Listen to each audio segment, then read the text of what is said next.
2 centimeters, exactly the distance the Earth's crust beneath Iceland shifts every single year. Why do these tectonic plates pull apart with such relentless force? This slow and silent movement creates a tension that is eventually resolved through the birth of over 130 active volcanic systems. But without these shifting plates, the kilometer-long fissures that scar the landscape would never open to reveal the molten core beneath. The answer lies in the constant geological pressure that forces liquid rock toward the surface. One can notice how the ground fractures under the strain of this immense displacement. 1,100 degrees Celsius is the temperature reached by the molten lava that surges through these volcanic openings. This incandescent fluid possesses enough thermal energy and mass to cover and completely destroy an entire town within just a few hours. Humans cannot extinguish an erupting volcano once the subterranean pressure finds an outlet. The process is only gaining momentum. It seems simple to imagine that modern technology could quench the fire, but in reality, the scale of the energy makes direct suppression impossible. Engineers focus their efforts on the construction of massive lava barriers designed to redirect or slow down a natural process that cannot be stopped. One can notice how heavy machinery piles earth and stone into high embankments to protect critical infrastructure. The equipment gradually shapes these fortifications, while the heat radiates from the approaching flow. Everything only gets more complicated as the volume of the melt increases. It only looks obvious that a wall of earth can hold back liquid rock, but in reality, these structures are merely strategic maneuvers. Whether humans can truly stop the flow of lava remains the central question of modern volcanic defense. Construction crews work ceaselessly to reinforce the perimeters while the lava advances at a steady, measured pace. It is visible how the cooling crust of the flow crumbles, yet the liquid heart inside continues its forward movement. These barriers are not a final solution, but a method of buying time before the raw power of nature prevails. The defensive walls stand as the final line between human settlements and the shifting crust. From here, the struggle against the subterranean heat continues as the lava reaches the edge of the newly built fortifications. 1,300 degrees, the average temperature of the molten rock that flows beneath the crust of an island, often mistaken for a frozen wasteland. Why does this land of ice remain one of the most geologically active hotspots on the entire planet? One might assume the cold climate would stabilize the Earth, but in reality, Iceland sits directly atop the volatile boundary where two massive tectonic plates are continuously pulling away from one another. This geological rift allows magma from deep within the mantle to rise toward the surface and trigger frequent volcanic eruptions. The island nation serves as a permanent bridge between the North American and Eurasian plates. One can notice how the equipment moves across uninhabited fields of black rock, where lava flows typically remain confined. It seems simple to manage when the eruptions occur in isolation, but the process is only gaining momentum. When the subterranean pressure shifts and the molten direction moves closer to populated areas, the liquid stone immediately becomes a lethal threat to infrastructure and human life. Iceland records an average of 4 volcanic eruptions every single year. Because no one can accurately predict the exact coordinates where the next fissure will split the Earth, the state remains in a condition of constant readiness. But this is just the beginning of the tactical challenge. When the eruption that commenced in 2023 eventually covered an area of approximately 15 square kilometers, Icelandic authorities were forced to respond almost immediately to the encroaching disaster. The scale of the geological event required a massive engineering intervention. The camera glides along the perimeter where a large-scale operation was launched to defend the local townships. Construction began on massive lava barriers, which are essentially enormous earthen walls, engineered with a single uncompromising objective. These structures are designed to slow the advancing lava flow by redirecting its energy and cooling its leading edge. It is visible how the heavy machinery works with mechanical precision to pile earth into fortifications before the heat becomes unbearable. The barriers rise as the first line of defense against the unpredictable movement of the Earth. From here, the transformation of the landscape moves to a phase of active containment, where engineers fight to preserve the ground beneath their feet. 20 meters is the height the protective wall eventually reached at the most critical peak of the defensive operation. Why is it impossible to complete such a massive fortification in a single construction phase? The barriers do not exist as static, fully pre-designed structures from the outset, but instead emerge through a relentless and continuous process of physical assembly. Behind this towering vertical mass of earth and stone sits a geothermal power plant, a vital facility responsible for the constant supply of hot water and electrical energy to a substantial portion of the population of Iceland. The process is only gaining momentum. One can notice how the camera glides along the massive accumulation of material, revealing that 3 million cubic meters of volcanic rock and soil were excavated and positioned over the span of 6 months to create this defensive line. It only looks obvious to build a wall, but in reality, the stakes involve the survival of the entire daily infrastructure that serves tens of thousands of people. Should the molten stream penetrate this specific perimeter, the resulting damage would not be limited to the destruction of a single industrial site. Everything only gets more complicated as the molten rock continues its movement. The equipment gradually moves more earth, yet the lava flow does not cease its forward progression. When the glowing liquid eventually overflowed the top of the barrier at several distinct locations, firefighting crews were forced to intervene with high-pressure systems. It is visible how they spray massive volumes of water directly onto the leading edge of the melt to force a rapid drop in temperature. But this is just the beginning. This cooling technique is a tactical necessity to slow the advance of the flow and buy additional hours for the heavy machinery to reinforce the weakening sections.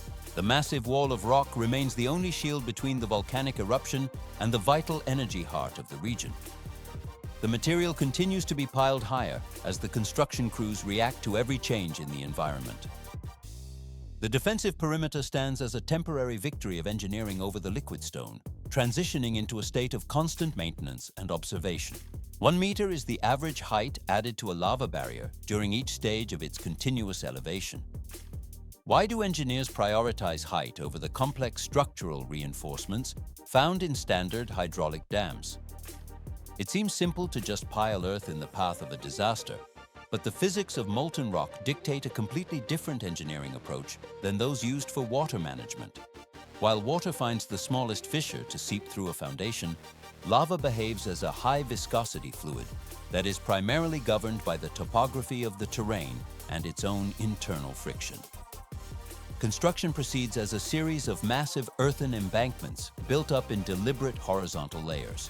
One can notice how heavy machinery compacts the soil, creating a dense barrier that does not require the sophisticated waterproofing or concrete cores of traditional dams. The process is only gaining momentum. Because lava possesses such extreme temperatures and high density, it does not penetrate the soil but flows across the surface like a slow-moving, glowing mass. This physical characteristic allows engineers to skip the deep foundation work that usually consumes the majority of a construction budget. At first glance, the strategy appears elementary, but in reality, it relies on the calculated redirection of thousands of tons of molten material. Everything only gets more complicated as the eruption persists. The equipment gradually raises the wall, adding a new meter of height whenever the flow threatens to crest the top of the embankment. As long as the structure remains high enough to halt the forward momentum of the melt, the barrier fulfills its primary defensive purpose. It is visible how the barrier forces the flow to change direction, pushing the lava toward uninhabited valleys or natural depressions in the landscape. If the flow does not subside, the height of the wall continues to increase 1 meter at a time until the volcanic activity finally shifts to a different path or ceases entirely. The material remains in place as a permanent modification to the local geography, ensuring the path of least resistance is moved away from critical infrastructure. This concludes the phase of structural containment, leaving the cooling rock to settle against the reinforced earth. 375 tons of pushing force. This is the power generated by the Komatsu bulldozers deployed to the volcanic front. Why did Iceland have to mobilize a heavy earth-moving fleet, rarely seen assembled at a single construction site? One might assume a standard construction pace would suffice for earthworks. But without this concentrated mechanical power, the barrier would crumble under the thermal and physical pressure of the advancing flow, rendering the entire defense strategy useless. The Liebherr 776 and Caterpillar D11 machines work in constant coordination on the shifting terrain. It only looks obvious that the scale of machinery is meant to showcase size, but in reality, it reflects a harsh and immediate physical necessity. Every hour that passes allows the lava to advance further toward critical infrastructure. One can notice how the articulated dump trucks move in a continuous loop, their tires gripping the scorched earth to deliver tons of cooling rock. The process is only gaining momentum. Maximum speed is the only variable that determines if the wall stands a chance of staying ahead of the molten rock. The equipment gradually builds the elevation of the embankments as the camera glides along the rising perimeter of the barrier. But this is just the beginning. Large numbers of articulated dump trucks discharge their loads with a heavy thud, creating a solid foundation before the heat can soften the ground. It is visible how the blades of the heavy dozers level the material into an even layer, compacting it to resist the weight of the encroaching flow. Every movement of the hydraulic manipulators is calculated to ensure the structural integrity of the volcanic dam remains absolute. From here, the transformation moves to the next phase of processing as the wall takes its final shape. 100% of the barrier construction begins directly atop the cooled and solidified remains of previous volcanic eruptions. Why is this ancient hardened lava chosen as the foundation for the new defense? It only looks obvious to build on solid ground, but in reality, this terrain consists of thick, heavy basalt rock that resists standard excavation methods. The process is only gaining momentum as massive industrial machines move on to the jagged surface. Heavy bulldozers equipped with reinforced ripper teeth begin the arduous task of fracturing the volcanic crust. One can notice how the operator concentrates the entire weight of the 50-ton machine onto a single metallic point to crush the basalt from within. The equipment gradually breaks the stone into manageable fragments, but this is just the beginning.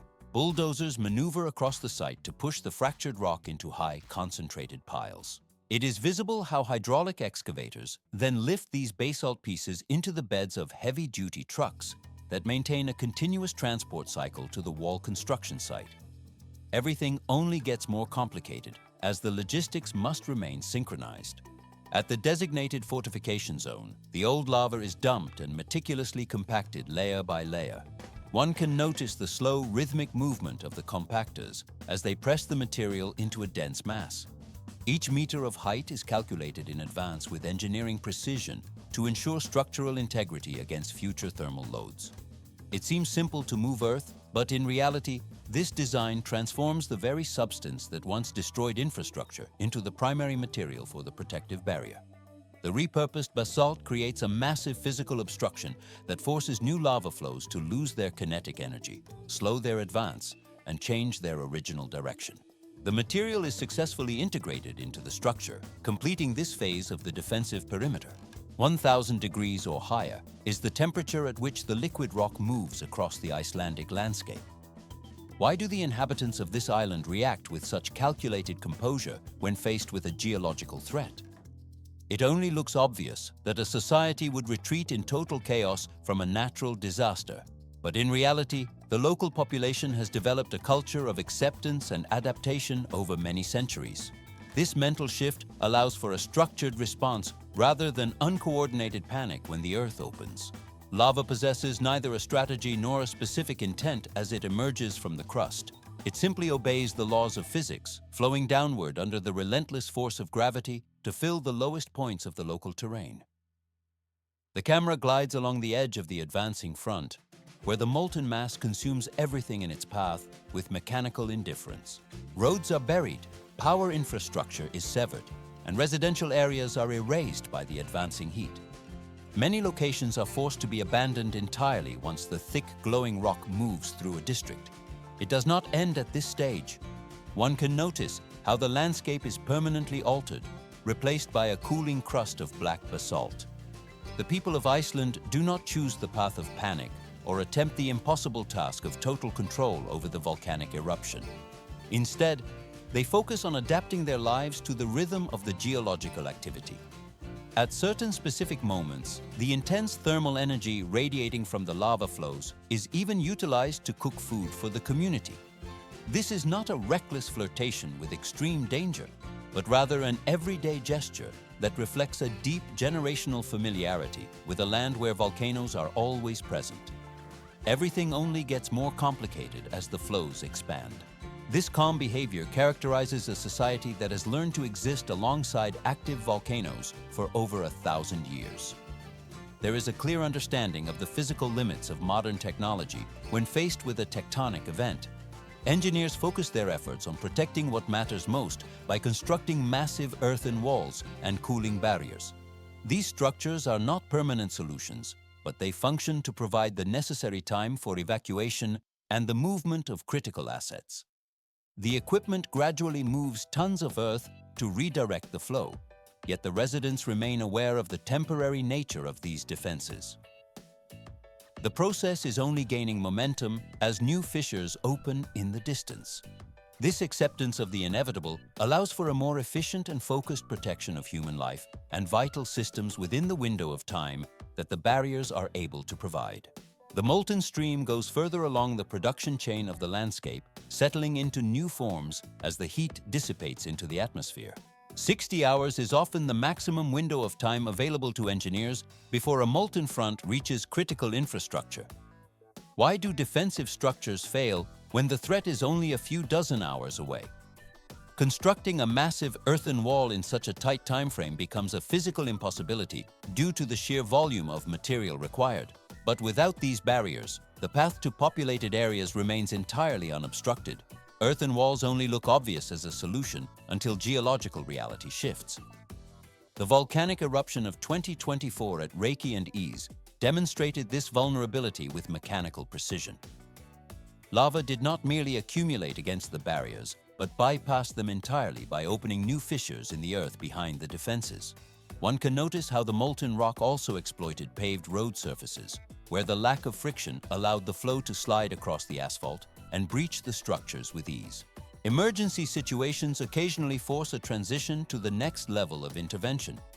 In 1935 and again in 1942, military aircraft were deployed over the Mauna Loa volcano in Hawaii. They dropped bombs weighing 600 pounds each directly into active lava tubes.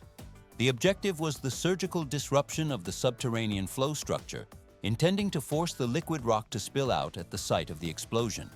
Everything only gets more complicated when dealing with subterranean hydraulics. The camera glides along the jagged surface where these detonations occurred, yet the results of such measures were never consistent. Some of the 600-pound charges only managed to slow the advance of the lava for a brief period of time. Other attempts at Mauna Loa proved to be completely ineffective as the molten channels simply bypassed the craters. It seems simple to dismiss these efforts as futile, but in reality, the alternative was total inaction. The process of intervention is often driven by the absence of other technical options. Even when the risks of failure remain high and the uncertainty of the outcome is absolute, attempting to divert the flow is considered a superior choice to observing the advance of the destruction. The equipment is eventually withdrawn as the thermal limits are reached.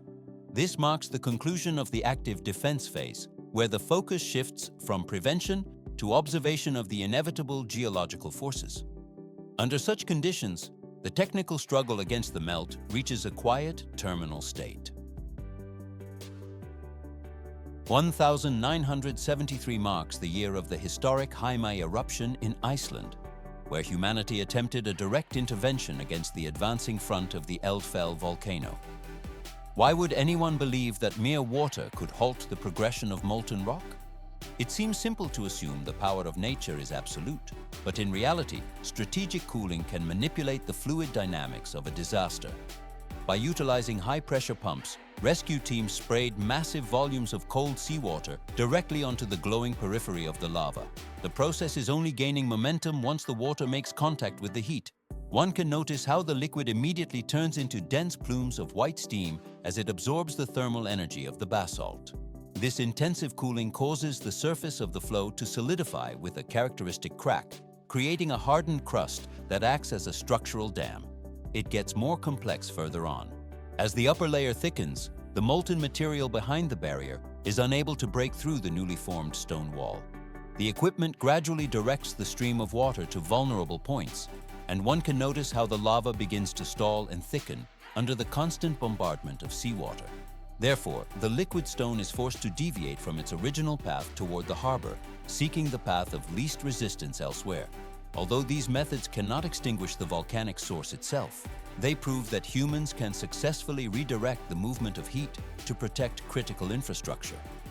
One can notice how the harbor was saved by this calculated application of physics, buying precious hours for the local population. The camera glides along the edge of the solidified barrier, where the cooling process eventually concludes. Thus, the confrontation between the sea and the volcano ends with a victory for human engineering, leaving the harbor intact as the heat slowly dissipates into the atmosphere. 800 meters above sea level is the maximum elevation where volcanic slopes provide the rare natural conditions necessary for viticulture. Why do humans return to land once scorched by molten rock? It would seem that the destruction left by lava flows would render the earth permanently barren, but in reality, most efforts to stop the advance of lava are aimed solely at buying time for future cultivation. The soil formed from cooled and solidified lava is exceptionally rich in minerals like potassium, magnesium, and iron. These specific chemical elements are essential to the development of grapevines. But this is just the beginning. One can notice how the porous rock structure facilitates rapid water drainage through the upper layers. This physical characteristic forces the vine roots to grow deep into the ground in search of moisture, which results in significantly stronger and more resilient plants. It only looks obvious that any soil will support growth, but the volcanic composition creates a unique mechanical challenge for the root systems. Most vineyards are oriented toward the southwest to optimize solar exposure. During the hours of daylight, the plants receive just enough sunlight to drive the process of photosynthesis without scorching. It gets more complex further on. At night, the temperature difference between day and night slows the ripening of the grapes. This thermal shift allows the sugars and flavors to accumulate in a precise balance. Over time, hills that were once barren and gray become covered with lush green vineyards. One can notice the equipment gradually moving between the rows as growers harvest thousands of tons of high-quality grapes each year. The process of planting a new vineyard requires technical precision. When new vines are placed in the earth, each one is positioned in a hole measuring approximately 40 centimeters in depth. The soil is then mixed with organic compost and volcanic ash to create a nutrient-dense substrate. This specific mixture helps the roots quickly anchor into the ground while they absorb the concentrated minerals left behind by previous eruptions. Everything only gets more complicated as the climate factors into the growth cycle. The dry and windy climate of volcanic regions creates the ideal environment for thin-skinned grape varieties. This anatomical feature of the grape allows it to absorb sunlight at a moderate level while limiting the retention of excess moisture. Because excess moisture often leads to disease, this natural drainage and ventilation are critical for viticulture. The process is only gaining momentum after the initial planting. After approximately 3 years of careful cultivation and monitoring, the vines finally begin producing their first harvest. Harvesting typically takes place in the early morning when the air remains cool and a light layer of mist covers the grape clusters. One can notice how the moisture settles on the fruit as laborers move through the rows. This timing helps preserve the natural moisture of the fruit and significantly reduces oxidation before the grapes reach the winery. Transition to the next level. After each harvest season, tons of ripe grapes are collected from hillsides still covered in layers of volcanic ash. Depending on specific weather conditions and the vintage, each hectare of vineyard can yield between 8 and 12 tons of fruit. This is a significant figure for land once considered impossible to cultivate. After the harvest concludes, the highest quality grape clusters are transported to the winery within the same day. This speed is necessary to preserve the freshness and the natural sugar content of the fruit. There, the grapes are thoroughly washed to remove dust, volcanic ash, and any remaining impurities. The camera glides along the conveyor as the fruit is destemmed and fed into a seal pressing system. The pressing process is carefully controlled by automated systems to extract clear grape juice. Technicians minimize the release of compounds that could make the wine harsh or overly astringent by adjusting the pressure of the seals. The juice then flows into fermentation tanks. In these vessels, natural yeast converts the sugars into alcohol and develops the flavors characteristic of the volcanic terroir. But this is not the limit. After the fermentation phase, the wine continues to age in oak barrels for several months. This period allows the liquid to stabilize its chemical structure and build a greater depth of flavor. Once the desired maturity is reached, the wine is bottled and stored in cool cellars for further refinement. The finished product eventually leaves the facility, representing the final transformation of land once buried under lava. The molten stream of the past is replaced by the steady flow of production. 1,200 degrees Celsius is the temperature at which molten rock transforms from a geological phenomenon into a force of absolute destruction. Why do humans persist in inhabiting territories shadowed by active volcanic systems? This question remains central to the history of civil engineering and disaster management. At first glance, the advance of a lava flow signifies only the erasure of infrastructure, as it buries transport networks and residential zones under meters of cooling basalt. But this is just the beginning. It only looks obvious that the relationship between civilization and volcanism is purely one of loss. In reality, these encounters serve as a precise technical metric for the current limits of human intervention. Engineers construct massive earthen embankments and reinforced rock barriers to intervene in the flow's path. These artificial structures are not intended to halt the volcanic eruption entirely, which would be physically impossible given the kinetic energy involved. Instead, the equipment gradually shapes the landscape to buy critical hours for evacuation and the removal of mobile assets. One can notice how hydraulic excavators work at high speeds to pile thousands of tons of substrate into the path of the advancing melt. Technology can only redirect the liquid mass, not exert absolute control over the thermal output of the Earth. The process is only gaining momentum. When passive barriers prove insufficient to protect high-value infrastructure, humans have resorted to more aggressive mechanical interventions. One can notice the deployment of explosive charges used to collapse subterranean lava tubes. These are high-risk operations designed to disrupt the internal plumbing of the flow and force the melt to spread out over unpopulated terrain. It seems simple to use explosives for redirection, but in reality, such efforts reveal a deep-seated technological desire to manipulate geological forces that operate on a scale far beyond human mechanical power. But the most significant technical transformation occurs long after the liquid rock has solidified. It gets more complex further on. The scorched earth gradually undergoes a chemical transition as the basalt breaks down into a substrate exceptionally rich in minerals. One can notice how grapevines take root in this volcanic soil, which provides a unique nutrient profile that cannot be replicated by synthetic fertilizers. In this stage, the material is no longer a hazard, but a critical foundation for agricultural production. Humans no longer seek to resist the geological cycle, but instead adapt their economic systems to utilize the properties of the cooled rock. Transition to the next level. Beneath the surface of these same basalt layers, a complex geothermal interaction takes place. Rainwater and seawater filter through the porous volcanic rock, where they are heated by the residual thermal energy of the crust. This process creates the mineral-heavy water that feeds the Blue Lagoon ecosystem, a facility that serves as both a primary heat source and a global ecological landmark.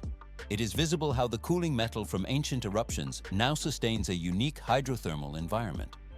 From the deployment of heavy explosives to the cultivation of lush vineyards, the narrative of volcanic interaction remains consistent. Humans do not achieve dominance over these forces through the application of absolute physical force. Instead, they find success through technical adaptation, patience, and the engineered ability to convert a geological hazard into a sustainable economic opportunity. The cooled basalt remains as a permanent record of this adaptation, marking the transition from a state of emergency to one of functional utility. One can notice how the dark stone eventually disappears beneath a layer of new growth and infrastructure. From here, the transformation moves to the next phase of processing as the landscape stabilizes. 150 feet of height. That is the scale of the molten advancing front that earthen barriers are designed to divert. Why construct massive mounds of soil and rock when they cannot physically extinguish a volcanic eruption? The barrier only looks obvious as a defensive structure, but in reality, it serves as a calculated time management tool rather than an impenetrable wall. In Iceland, these fortifications are built not with the expectation of stopping the geological force, but with the goal of providing an essential window of time for evacuation and systemic preservation. This is just the beginning of the tactical struggle against the Earth's interior heat. Infrastructure, energy grids, and human lives depend on these artificial ridges to redirect the slow-moving but relentless flow of liquid stone. Engineers move thousands of tons of basalt and soil into precisely engineered configurations to shield critical power stations. One can notice how the heavy machinery operates at high speed near the edge of the heat zone. In this confrontation, perfect solutions do not exist. Decisions must be made with absolute speed in environments where a single miscalculation leads to the destruction of vital utility networks. The equipment gradually shapes the landscape into a series of channels designed to guide the lava away from the most vulnerable targets. Life does not return to its original state once the molten material eventually cools and solidifies into jagged black rock. It returns in a different form, characterized by a heightened awareness of geological limits and a new adaptation to the volatile land. After the flow ceases, what remains is more than just billions of tons of new igneous rock.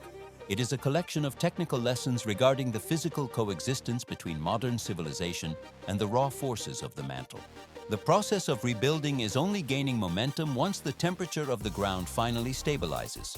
What are the true limits of human engineering when confronted by the immense power of geological movements? It gets more complex further on as the lessons from these eruptions are integrated into future defensive designs.